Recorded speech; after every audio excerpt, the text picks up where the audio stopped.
տատիկ պապիկը, դեդոն բաբոն կամ մամիկ պապիկը։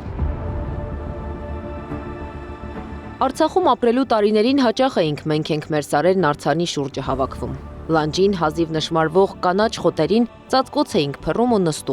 նստում ժամերով, խոսում, պարբերաբար նայում արձանին ու ուրախանում իր մերը լինելով։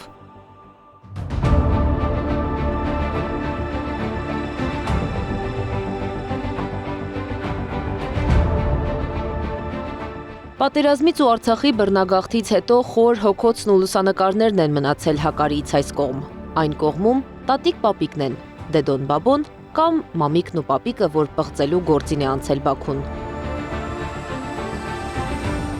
Ազգությամբ թալիշ ադրբեջանցի լրագրող Ռահիմ Շալիևն է տեսանյութը հրապարակել։ Լրագրողի հրապարակման մեկնաբանությունում մեկ ուրիշ օգտատեր տեսանյութ է հրապարակել, որում հուշարձանի տարբեր մասերում ևս երևում են ադրբեջաներենով արված փորագրումներն ու գրառումները։ Գեղարդ հիմնադրամն է հայտնել. Հերթն այս հուշարձանին է հասել, որի հետ Ադրբեջանը դեռ չգիտի ինչպես վարվել, կարծում է պատմաբան Արմեն Սարգսյանը։ Վերջին քննարկումը Ադրբեջանի այն է եղել, որ փորձեն պահել մենք ենք մեր սարերը այդ հուշարձանը,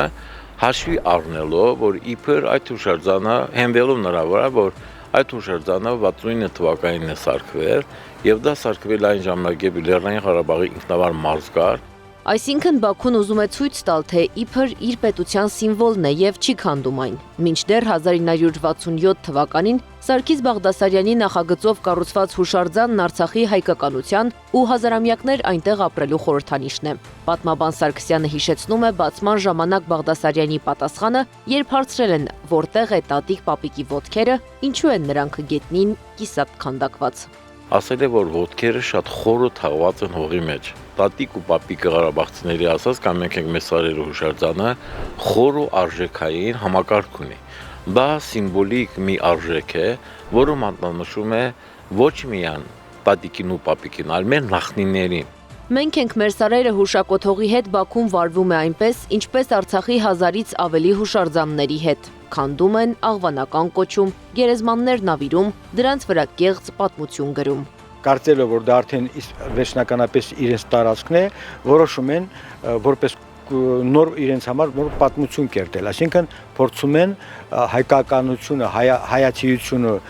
վերացնել, հայացի կերպարը վերացնել։ Արցախում 5000-ից ավելի հայկական հուշակոթողներ են մնացել Ադրբեջանի վերահսկողության տակ։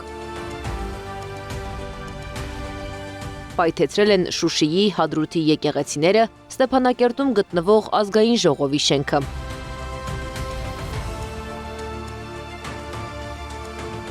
Արցախում իր վարած մշակութային վանդալիզմի քաղաքականությանը զուգահեռ Բաքուն նորից ընտրվել է ՅՈՒՆԵՍԿՕ-ի համաշխարհային ժառանգության կոմիտեի անդամ, պարտավորվելով պահպանել մշակութային հուշարձանները։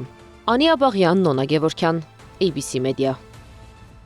Բաժանորդագրվեք YouTube-ի մեր ալիքին, հետևեք մեզ Facebook-ում, Telegram-ում, Instagram-ում, WhatsApp-ում եւ TikTok-ում կամ այցելեք 3w abcmedia.am պաշտոնական կայք։